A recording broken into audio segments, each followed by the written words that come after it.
ನಮಸ್ಕಾರ. First tube ನ ಮತ್ತೊಂದು ವಿಡಿಯೋಗೆ ಸ್ವಾಗತ. ಇವತ್ತು ನಾವು ಮಾತನಾಡೋದಕ್ಕೆ ಹೊರಟಿರುವಂತಹ ವಿಚಾರ ಕೇವಲ ಒಂದು ವೈರಲ್ ವಿಡಿಯೋ ಕಥೆ ಅಲ್ಲ, ಇದೊಂದು ಡಿಜಿಟಲ್ ಯುದ್ಧ, ಇದೊಂದು ಮೈಂಡ್ ಗೇಮ್. ಭಾರತದ ವಿರುದ್ಧ ಪಾಕಿಸ್ತಾನ ಮತ್ತು ಬಾಂಗ್ಲಾದೇಶಗಳು ಹೇಗೆ ಆರ್ಟಿಫಿಷಿಯಲ್ ಇಂಟೆಲಿಜೆನ್ಸ್ ಅಥವಾ ಎಐ ತಂತ್ರಜ್ಞಾನವನ್ನ ಬಳಸಿಕೊಂಡು ಸುಳ್ಳಿನ ಕೋಟೆಯನ್ನ ಕಟ್ತಾ ಇವೆ ಅನ್ನೋದಕ್ಕೆ ಇದೊಂದು ಕ್ಲಾಸಿಕ್ ಉದಾಹರಣೆಯಾಗಿದೆ. ಕಳೆದ 48 ಗಂಟೆಗಳಲ್ಲಿ ಪಾಕಿಸ್ತಾನದ ಟ್ವಿಟರ್ ಹ್ಯಾಂಡಲ್ ಗಳಲ್ಲಿ, ಬಾಂಗ್ಲಾದೇಶದ ಫೇಸ್ಬುಕ್ ಪೇಜ್ ಗಳಲ್ಲಿ ಯೋಗಿ ಆದಿತ್ಯನಾಥ್ ಅವರ ವಿಡಿಯೋ ಒಂದು ಕಾಡ್ಗಿಚ್ಚಿನಂತೆ ಹಬ್ತಾ ಇದೆ. ಅಲ್ಲಿನ ಜನ ವಿಡಿಯೋ ನೋಡಿ ಬೆಚ್ಚಿ ಬಿದ್ದಿದ್ದಾರೆ. ಭಾರತ ನಮ್ಮ ಮೇಲೆ ದಾಳಿ ಮಾಡುತ್ತೆ, ಯೋಗಿ ಸೈನ್ಯವನ್ನ ತಗೊಂಡು ಬರ್ತಾರೆ ಅಂತ ಅಲ್ಲಿನ ಮೌಲ್ವಿಗಳು ಬೊಬ್ಬೆಯನ್ನು ಹೊಡಿತಾ ಇದ್ದಾರೆ.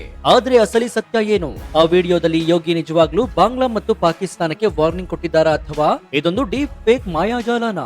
ಯೋಗಿ ಆದಿತ್ಯನಾಥ್ ಉತ್ತರ ಪ್ರದೇಶದ ವಿಧಾನಸಭೆಯಲ್ಲಿ ಮಾತನಾಡಿದ್ದೇನು, ಎಡಿಟ್ ಮಾಡಿ ಅಲ್ಲಿನ ಜನ ಹಬ್ಬಿಸ್ತಾ ಇರೋದೇನು, ಇದರ ಹಿಂದೆ ಇರೋರು ಯಾರು? ಪಾಕಿಸ್ತಾನದ ಸೇನಾ ಮುಖ್ಯಸ್ಥ ಆಸಿಮ್ ಮುನೀರ್ ಮತ್ತು ಬಾಂಗ್ಲಾದೇಶದ ರಾಜಕೀಯ ಬದಲಾವಣೆಗೂ ಈ ವಿಡಿಯೋಗೂ ಏನಾದರೂ ಸಂಬಂಧ ಇದೆಯಾ? ಬಾಂಗ್ಲಾದೇಶದಲ್ಲಿ ಹಿಂದೂಗಳ ಮಾರಣ ಹೋಮ ನಡೀತಾ ಇದೆ. ಈ ಬಗ್ಗೆ ಉತ್ತರ ಪ್ರದೇಶದ ಸಿಎಂ ಯೋಗಿ ಆದಿತ್ಯನಾಥ್ ಅವರು ಹೇಳಿದ್ದೇನು?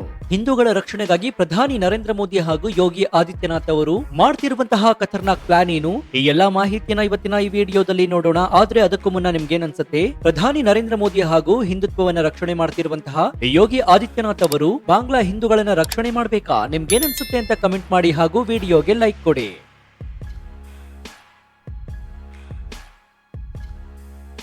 ಮೊದಲಿಗೆ ಪಾಕಿಸ್ತಾನ ಮತ್ತು ಬಾಂಗ್ಲಾದೇಶದಲ್ಲಿ ವೈರಲ್ ಆಗಿರುವಂತಹ ವಿಡಿಯೋದಲ್ಲಿ ಏನಿದೆ ಅಂತ ನೋಡೋದಾದ್ರೆ, ಯೋಗಿ ಆದಿತ್ಯನಾಥ್ ಅವರು ಉತ್ತರ ಪ್ರದೇಶದ ವಿಧಾನಸಭೆಯಲ್ಲಿ ನಿಂತು ಭಾಷಣವನ್ನ ಮಾಡ್ತಾ ಇರುವಂತಹ ದೃಶ್ಯ ಇದೆ. ಅವರ ಹಾವಭಾವ, ಕೈ ಸನ್ನೆ ಎಲ್ಲವೂ ಕೂಡ ಅಗ್ರೆಸಿವ್ ಆಗಿದೆ. ಆದ್ರೆ ಅದಕ್ಕೆ ಸಿಂಕ್ ಮಾಡಲಾಗಿರುವಂತಹ ಆಡಿಯೋ ಅಂದ್ರೆ ಧ್ವನಿ ಇದೆಯಲ್ಲ, ಅದನ್ನ ಕೇಳಿಸ್ಕೊಂಡ್ರೆ ಎಂಥವರು ಕೂಡ ಶಾಕ್ ಆಗ್ತಾರೆ. ಆ ಫೇಕ್ ವಿಡಿಯೋದಲ್ಲಿ ಯೋಗಿ ಏನ್ ಹೇಳ್ತಾರೆ ಅಂತಂದ್ರೆ, ಪ್ರಧಾನಿ ನರೇಂದ್ರ ಮೋದಿ ಅವರು ಬಾಂಗ್ಲಾದೇಶದ ಮೇಲೆ ಆಕ್ರಮಣ ಮಾಡದೇ ಇರಬಹುದು, ಆದ್ರೆ ನಾನು ಸುಮ್ಮನೆ ಕೂರುವುದಿಲ್ಲ. ನನ್ನ ಧರ್ಮ ಸೈನಿಕರು, ನನ್ನ ಧರ್ಮ ಯುದ್ಧ ಈಗ ಬಾಂಗ್ಲಾದೇಶ ಕಡೆಗೆ ತಿರುಗಿದೆ. ನಾವು ಢಾಕಾವನ್ನ ವಶಪಡಿಸಿಕೊಳ್ತೀವಿ. ಇದಷ್ಟೇ ಅಲ್ಲದೆ ಆ ವಿಡಿಯೋದ ಇನ್ನೊಂದು ಭಾಗದಲ್ಲಿ ಪಾಕಿಸ್ತಾನದ ಸೇನಾ ಮುಖ್ಯಸ್ಥ ಆಸಿಮ್ ಮುನೀರ್ ಬಗ್ಗೆಯೂ ಕೂಡ ಯೋಗಿ ಮಾತಾಡೋ ಹಾಗೆ ತೋರಿಸಲಾಗಿದೆ. ಪಾಕಿಸ್ತಾನದಲ್ಲಿ ಆಸಿಮ್ ಮುನೀರ್ ಇರೋವರೆಗೂ ಅಖಂಡ ಭಾರತದ ಕನಸು ನನಸಾಗೋದಿಲ್ಲ, ಮೋದಿ ರಾಜೀನಾಮೆ ಕೊಡಬೇಕು ಅಂತೆಲ್ಲ ವಿಚಿತ್ರವಾದ ಹೇಳಿಕೆಗಳು ಆ ವಿಡಿಯೋದಲ್ಲಿವೆ. ಇದನ್ನ ನೋಡಿದ ಪಾಕಿಸ್ತಾನದ ಜನಸಾಮಾನ್ಯರು, ಅಯ್ಯೋ ನೋಡಿ, ಭಾರತದ ಉತ್ತರ ಪ್ರದೇಶದ ಮುಖ್ಯಮಂತ್ರಿ ನಮ್ಮ ಮೇಲೆ ಯುದ್ಧ ಸಾರತಾರಂತೆ, ಈ ರೀತಿಯಾಗಿಯೂ ನಂಬಿಟ್ಟಿವೆ.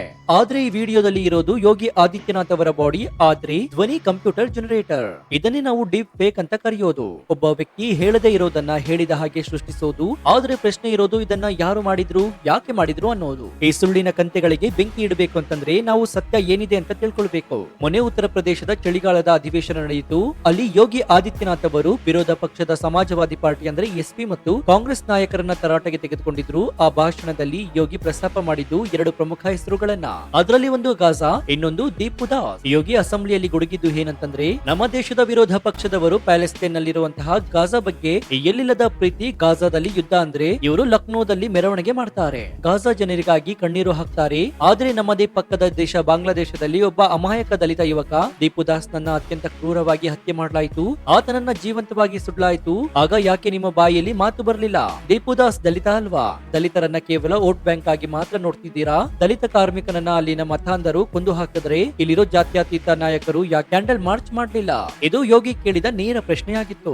ಭಾರತದಲ್ಲಿರುವಂತಹ ಬಾಂಗ್ಲಾದೇಶಿ ಅಕ್ರಮ ವಲಸಿಗರು ಮತ್ತು ರೋಹಿಂಗ್ಯಾಗಳ ಬಗ್ಗೆಯೂ ಕೂಡ ಯೋಗಿ ಖಡಕ್ ವಾರ್ನಿಂಗ್ ಅನ್ನು ಕೊಟ್ಟಿದ್ರು. ವಿರೋಧ ಪಕ್ಷದವರು ಓಟಿಗೋಸ್ಕರ ಬಾಂಗ್ಲಾದೇಶಿ ನುಸುಳುಕೋರರಿಗೆ ಆಧಾರ್ ಕಾರ್ಡ್ ಅನ್ನ ಮಾಡಿಸ್ಕೊಟ್ರಿ, ರೇಷನ್ ಕಾರ್ಡ್ ಅನ್ನ ಮಾಡಿಸ್ಕೊಟ್ರಿ, ಈ ದೇಶದ ಭದ್ರತೆಯನ್ನ ಪಣಕ್ಕಿಟ್ಟಿದ್ದೀರಿ, ಇನ್ ಮುಂದೆ ಅದು ನಡೆಯೋದಿಲ್ಲ, ಒಬ್ಬೊಬ್ಬರನ್ನ ಹುಡುಕಿ ಹೊರ ಹಾಕ್ತೀವಿ ಅಂತ ಯೋಗಿ ಘರ್ಜಿಸಿದ್ರು. ಇದು ಒರಿಜಿನಲ್ ವಿಡಿಯೋ. ಇದ್ರಲ್ಲಿ ಎಲ್ಲೂ ನಾನು ಬಾಂಗ್ಲಾ ಮೇಲೆ ಆಕ್ರಮಣ ಮಾಡ್ತೀನಿ, ಸೈನ್ಯ ತಗೊಂಡು ಹೋಗ್ತೀನಿ ಅಂತ ಯೋಗಿ ಹೇಳಿಲ್ಲ. ಆದ್ರೆ ಪಾಕಿಸ್ತಾನದ ಪ್ರೊಪೋಗಂಡ ಫ್ಯಾಕ್ಟರಿ ಮಾಡಿದ್ದೇನು? ಈ ಒರಿಜಿನಲ್ ವಿಡಿಯೋ ತಗೊಂಡು ಅದಕ್ಕೆ ಎಐ ಆಡಿಯೋ ಸೇರಿಸಿ ವೈರಲ್ ಮಾಡಿದ್ರು. ಹಾಗಾದ್ರೆ ಈ ಫೇಕ್ ವಿಡಿಯೋವನ್ನ ಹಬ್ಬಿಸ್ತಾ ಇರೋದು ಯಾರು? ಈ ವಿಡಿಯೋವನ್ನ ಹಬ್ಬಿಸ್ತಾ ಇರೋ ಮಾಸ್ಟರ್ ಮೈಂಡ್ ಗಳು ಯಾರು ಅಂತ ನೋಡೋದಾದ್ರೆ, ಈ ಷಡ್ಯಂತ್ರದ ಹಿಂದೆ ಇರೋದು ಒಬ್ರಿಬ್ರಲ್ಲ, ಇದೊಂದು ವ್ಯವಸ್ಥಿತ ಜಾಲವಾಗಿದೆ. ಇದರ ಪ್ರಮುಖ ಸೂತ್ರಧಾರಿಗಳಲ್ಲಿ ಒಬ್ಬ ವಜಾಹತ್ ಕಾಜಾಮಿ. ಯಾರು ಈತ? ತನ್ನ ಟ್ವಿಟರ್ ಪ್ರೊಫೈಲ್ ನಲ್ಲಿ ಒಬ್ಬ ಪತ್ರಕರ್ತ, ರಾಜಕೀಯ ವಿಶ್ಲೇಷಕ ಅಂತ ಬರ್ಕೊಂಡಿದ್ದಾನೆ. ಬಿಬಿಸಿ, CNN, ಡೌನ್ ನ್ಯೂಸ್ ನಲ್ಲಿ ಕೆಲಸ ಮಾಡ್ತಿದ್ದೀನಿ ಅಂತ ಕಚ್ಕೊಂಡಿದ್ದಾನೆ. 5 ಲಕ್ಷಕ್ಕೂ ಹೆಚ್ಚು ಫಾಲೋವರ್ಸ್ ಗಳನ್ನ ಕೂಡ ಹೊಂದಿದ್ದಾನೆ. ಆದ್ರೆ ಇವನ ಟೈಮ್ ಲೈನ್ ನೋಡಿದ್ರೆ ಗೊತ್ತಾಗುತ್ತೆ, ಇವನು ಪತ್ರಕರ್ತ ಅಲ್ಲ, ಪಾಕಿಸ್ತಾನದ ಗುಪ್ತಚರ ಇಲಾಖೆಯ ಪೇಯ್ಡ್ ಏಜೆಂಟ್ ಅಂತ. ಇವನ ಕೆಲಸ ಏನ್ ಗೊತ್ತಾ? ಭಾರತದ ವಿರುದ್ಧ ಸುಳ್ಳು ಸುದ್ದಿಗಳನ್ನ ಸೃಷ್ಟಿಸೋದು, ಅದನ್ನ ಇಂಗ್ಲಿಷ್ ನಲ್ಲಿ ಟ್ವೀಟ್ ಮಾಡೋದು, ಆ ಮೂಲಕ ಅಂತಾರಾಷ್ಟ್ರೀಯ ಮಟ್ಟದಲ್ಲಿ ಭಾರತದ ಮಾನ ಕಳೆಯೋದಕ್ಕೆ ಟ್ರೈ ಮಾಡೋದು. ಇದೇ ವಾಜಾಹತ್ ಕಾಜಾಮಿ ಯೋಗಿ ಆದಿತ್ಯನಾಥ್ ಅವರ ಈ ಫೇಕ್ ವಿಡಿಯೋವನ್ನ ಶೇರ್ ಮಾಡಿದ್ದಾನೆ. ಇದಕ್ಕೆ ಕ್ಯಾಪ್ಷನ್ ಏನ್ ಕೊಡ್ತಿದ್ದಾನೆ ಗೊತ್ತಾ? ನೋಡಿ, ಭಾರತದ ಆಡಳಿತ ಪಕ್ಷ ನಾಯಕ ಬಾಂಗ್ಲಾದೇಶದ ಮೇಲೆ ಯುದ್ಧ ಮಾಡ್ತೀನಿ ಅಂತ ಬೆದರಿಕೆಯನ್ನ ಹಾಕಿದ್ದಾನೆ. ಪ್ರಧಾನಿ ನರೇಂದ್ರ ಮೋದಿ ಫೇಲ್ ಆಗಿದ್ದಾರೆ ಅಂತ ಯೋಗಿ ಹೇಳಿದ್ದಾರೆ ಅಂತ ಬರ್ಕೊಂಡಿದ್ದಾನೆ. ಇವನ ಜೊತೆ ಜೊತೆಗೆ ಇನ್ನೊಬ್ಬ ಸೇರ್ಕೊಂಡಿದ್ದಾನೆ, ಅವನ ಹೆಸರು ಜಸ್ಸಿಮ್ ಅಂತ. ಇವನೊಬ್ಬ ಬಾಂಗ್ಲಾದೇಶಿ ಮೂಲದವನು ಅಂತ ಶಂಕೆ ಇದೆ. ಏನು ಟ್ವೀಟ್ ಮಾಡಿ, ನೋಡಿ ಯೋಗಿ ಪಾರ್ಲಿಮೆಂಟ್ ನಲ್ಲಿ ನಿಂತು ಬಾಂಗ್ಲಾ ವಶಪಡಿಸಿಕೊಳ್ತೀನಿ ಅಂತ ಹೇಳಿದ್ದಾರೆ, ನಮ್ಮ ಸರ್ಕಾರ ಯಾಕೆ ಇನ್ನು ಸುಮ್ಮನಿದೆ ಅಂತ ಜನರನ್ನ ರೊಚ್ಚಿಗೇಳುವಂತೆ ಮಾಡಿದ್ದಾನೆ. ಇವನಿಗೆ ಯೋಗಿ ಸಿಎಂ ಅನ್ನೋದು ಗೊತ್ತಿಲ್ಲ, ಅದು ಪಾರ್ಲಿಮೆಂಟ್ ಅಲ್ಲ ಅಸೆಂಬ್ಲಿ ಅನ್ನೋದು ಕೂಡ ಗೊತ್ತಿಲ್ಲ. ಆದ್ರೆ ಪ್ರೊಪೋಗಂಡ ಮಾಡೋದ್ರಲ್ಲಿ ನಂಬರ್ 1. ಇವನು ಟ್ವಿಟರ್ ನಲ್ಲಿ ಪಾಕಿಸ್ತಾನದ ಸಾವಿರಾರು ಬೋಟ್ ಅಕೌಂಟ್ಗಳು ಬಾಂಗ್ಲಾದೇಶದ ಜಮಾತ್ ಇಸ್ಲಾಮಿ ಕಾರ್ಯಕರ್ತರು ಅದನ್ನ ರೀಟ್ವೀಟ್ ಮಾಡೋದಕ್ಕೆ ಶುರು ಮಾಡ್ತಾರೆ. ಹೀಗೆ ಒಂದು ಸುಳ್ಳು ಸತ್ಯದ ರೂಪ ಪಡೆದುಕೊಳ್ಳುತ್ತೆ. ಇನ್ನು ಇಲ್ಲಿ ಮತ್ತೊಂದು ಪ್ರಶ್ನೆ ಕೂಡ ಮೂಡ್ ಬರುತ್ತೆ. ಯೋಗಿ ಆದಿತ್ಯನಾಥ್ ಅವರು ಯಾವಾಗ್ಲೂ ಫೈರ್ ಬ್ರ್ಯಾಂಡ್ ಭಾಷಣ ಮಾಡ್ತಾರೆ, ಆದ್ರೆ ಈ ಟೈಮ್ ನಲ್ಲಿ ಯಾಕೆ ಇಂತಹ ಫೇಕ್ ವಿಡಿಯೋ ಬಂತು? ಇದರ ಹಿಂದೆ ಪಾಕಿಸ್ತಾನದ ಸೇನಾ ಮುಖ್ಯಸ್ಥ ಆಸಿಮ್ ಮುನೀರ್ ಅವರ ಹತಾಶೆ ಕೂಡ ಇದೆ. ಹಾಗಾದ್ರೆ ಪಾಕಿಸ್ತಾನದಲ್ಲಿ ಏನಾಗ್ತಾ ಇದೆ?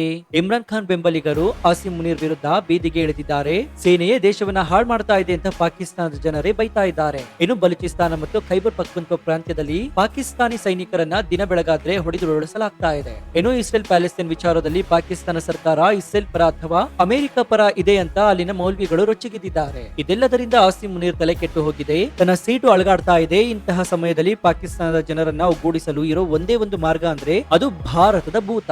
ನೋಡಿ, ಭಾರತದ ಯೋಗಿ ಆದಿತ್ಯನಾಥ್ ನಮ್ಮ ಮೇಲೆ ದಾಳಿ ಮಾಡೋದಕ್ಕೆ ಪ್ಲಾನ್ ಮಾಡ್ತಾ ಇದ್ದಾರೆ. ಅಖಂಡ ಭಾರತ ಮಾಡ್ತೀನಿ ಅಂತಿದ್ದಾರೆ. ಈ ಟೈಮ್ ನಲ್ಲಿ ದೇಶ ಉಳಿಬೇಕು ಅಂತಂದ್ರೆ ಅದು ಆಸಿಮ್ ಮುನೀರ್ ಇದ್ರೆ ಮಾತ್ರ ಸಾಧ್ಯ. ಮುನೀರ್ ಸ್ಟ್ರಾಂಗ್ ಇದ್ರೆ ಮಾತ್ರ ಭಾರತವನ್ನ ತಡೆಯೋದಕ್ಕೆ ಸಾಧ್ಯ ಅನ್ನೋ ಸುಳ್ಳು ಇಮೇಜ್ ಕ್ರಿಯೇಟ್ ಮಾಡೋದಕ್ಕೆ ಈ ವಿಡಿಯೋವನ್ನ ಬಳಕೆ ಮಾಡಿಕೊಳ್ಳಲಾಗ್ತಾ ಇದೆ. ಏನು ಈ ಫೇಕ್ ವಿಡಿಯೋದಲ್ಲಿ ಒಂದು ಲೈನ್ ಇದೆಯಲ್ಲ, ಪಾಕಿಸ್ತಾನದಲ್ಲಿ ಆಸಿಮ್ ಮುನೀರ್ ಇರೋವರೆಗೂ ಭಾರತ ಆಟ ನಡೆಯೋದಿಲ್ಲ ಅಂತ. ಇದನ್ನ ಯೋಗಿ ಬಾಯಲ್ಲಿ ಹೇಳಿಸೋ ಮೂಲಕ ಮುನೀರ್ ಎಷ್ಟೊಂದು ಪವರ್ಫುಲ್ ಅಂತ ತೋರಿಸೋ ಚೀಪ್ ಟ್ರಿಕ್ ಆಗಿದೆ ಇದು.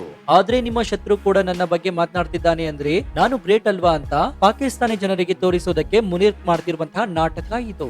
ಇನ್ನು ಬಾಂಗ್ಲಾದೇಶದ ಕಥೆಯನ್ನು ನೋಡೋದಾದ್ರೆ ಅಲ್ಲಿ ಕೂಡ ಈ ವಿಡಿಯೋ ವೈರಲ್ ಆಗೋದಕ್ಕೆ ಬಲವಾದ ಕಾರಣ ಇದೆ. ಬಾಂಗ್ಲಾದೇಶದಲ್ಲಿ ಶೇಖ್ ಹಸೀನಾ ಸರ್ಕಾರ ಬಿದ್ದು ಹೋದ್ಮೇಲೆ ಈಗ ಮೊಹಮ್ಮದ್ ಯೂನಸ್ ನೇತೃತ್ವದ ಮಧ್ಯಂತರ ಸರ್ಕಾರ ಇದೆ. ಆದ್ರೆ ಅಲ್ಲಿನ ಅಸಲಿ ಪವರ್ ಗೇಮ್ ಶುರುವಾಗೋದೇ ಇಲ್ಲಿ. ಬಾಂಗ್ಲಾದೇಶದ ಪ್ರಮುಖ ವಿರೋಧ ಪಕ್ಷದ ಬಿಎನ್ಪಿ ನಾಯಕಿ ಖಲೀದಾ ಜಿಯಾ ಅವರ ಮಗ ತಾರಿಕ್ ರೆಹಮಾನ್ ಲಂಡನ್ ನಲ್ಲಿ ತಲೆಮರೆಸಿಕೊಂಡಿದ್ರು. ಈಗ ಅವರು ಢಾಕಾಗೆ ವಾಪಸ್ ಬಂದಿದ್ದಾರೆ. ಅವರಿಗೆ ಅಲ್ಲಿ ಅದ್ದೂರಿ ಸ್ವಾಗತ ಕೂಡ ಸಿಕ್ಕಿದೆ. ತಾರಿಕ್ ರೆಹಮಾನ್ ಮತ್ತು ಅವರ ಮಿತ್ರ ಪಕ್ಷವಾಗಿರುವಂತಹ ಜಮಾತ್ ಇಸ್ಲಾಮಿ ಚುನಾವಣೆ ಗೆಲ್ಲಬೇಕು ಅಂತಂದ್ರೆ ಭಾರತ ದೇಶವೇ ಬಂಡವಾಳ. ನೋಡಿ, ಹಿಂದೂಗಳು ನಮ್ಮ ದೇಶವನ್ನ ಕಂಟ್ರೋಲ್ ಮಾಡೋದಕ್ಕೆ ನೋಡ್ತಾ ಇದ್ದಾರೆ. ಯೋಗಿ ಆದಿತ್ಯನಾಥ್ ನಮ್ಮ ಢಾಕಾ ಮೇಲೆ ಕಣ್ಣಿಟ್ಟಿದ್ದಾರೆ. ಇದನ್ನ ತಡೆಯಬೇಕು ಅಂತಂದ್ರೆ ಇಸ್ಲಾಮಿಕ್ ಸರ್ಕಾರವೇ ಬರಬೇಕು. ಹೀಗೆ ಜನರಲ್ಲಿ ಭಯ ಹುಟ್ಟಿಸಿ ಮತಗಳನ್ನ ದೃಢೀಕರಣ ಮಾಡೋದಕ್ಕೆ ಈ ಫೇಕ್ ವಿಡಿಯೋವನ್ನ ಅಸ್ತ್ರವಾಗಿ ಬಳಸಿಕೊಳ್ತಿದ್ದಾರೆ.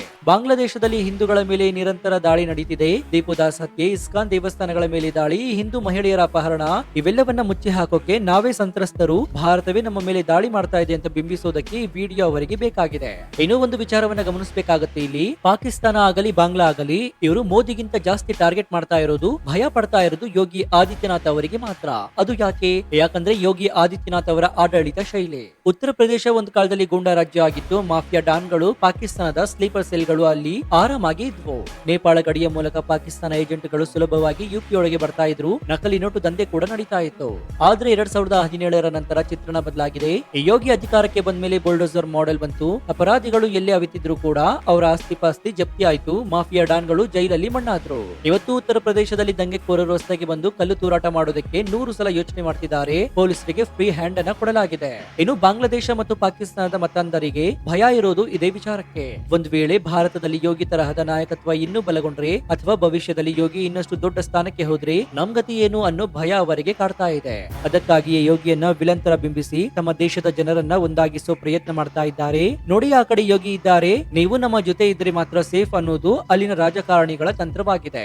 ಸೊ ಒಟ್ಟಾರೆಯಾಗಿ ಹೇಳೋದಾದ್ರೆ ಇದೀಗ ಪ್ರಧಾನಿ ನರೇಂದ್ರ ಮೋದಿ ಹಾಗೂ ಯೋಗಿ ಆದಿತ್ಯನಾಥ್ ಅವರನ್ನ ಕಂಡ್ರೆ ಇದೀಗ ಮುಸ್ಲಿಂ ರಾಷ್ಟ್ರಗಳಲ್ಲಿ ಗಡಗಡ ಶುರುವಾಗಿದೆ. ಅದರಲ್ಲೂ ಮುಖ್ಯವಾಗಿ ಬಾಂಗ್ಲಾ ಮತ್ತು ಪಾಕಿಸ್ತಾನದಲ್ಲಿ ಯೋಗಿ ಆದಿತ್ಯನಾಥ್ ಅವರ ಹೆಸರು ಇದೀಗ ಜಾಸ್ತಿನೇ ಸದ್ದು ಮಾಡ್ತಾ ಇದೆ. ಸೊ ಈ ಬಗ್ಗೆ ನಿಮ್ಮ ಅಭಿಪ್ರಾಯ ಏನು ಅಂತ ಕಮೆಂಟ್ ಮಾಡಿ ಹಾಗೂ ವಿಡಿಯೋಗೆ ಲೈಕ್ ಕೊಡಿ. ಜೊತೆಗೆ ನೀವು ಇನ್ನೂ ನಮ್ಮ ಚಾನೆಲ್ ಅನ್ನ ಸಬ್ಸ್ಕ್ರೈಬ್ ಮಾಡ್ಕೊಂಡಿಲ್ಲ ಅಂದ್ರೆ ಈ ಕೂಡಲೇ ಸಬ್ಸ್ಕ್ರೈಬ್ ಮಾಡ್ಕೊಂಡು ಪಕ್ಕದಲ್ಲಿರುವಂತಹ ಬೆಲ್ ಐಕಾನ್ ಅನ್ನು ಪ್ರೆಸ್ ಮಾಡಿ. ಇದರಿಂದ ನಾವು ಹಾಕುವ ಹೊಸ ವಿಡಿಯೋಗಳ ನೋಟಿಫಿಕೇಶನ್ ಮೊದಲು ನಿಮಗೆ ಸಿಗುತ್ತೆ. ಇದಾಗಿತ್ತು ಈ ಕ್ಷಣದ ವಿಶೇಷ. ನೋಡ್ತಾ ಇರಿ ಫಸ್ಟ್ ಟ್ಯೂಬ್ ಕನ್ನಡ. ಧನ್ಯವಾದ.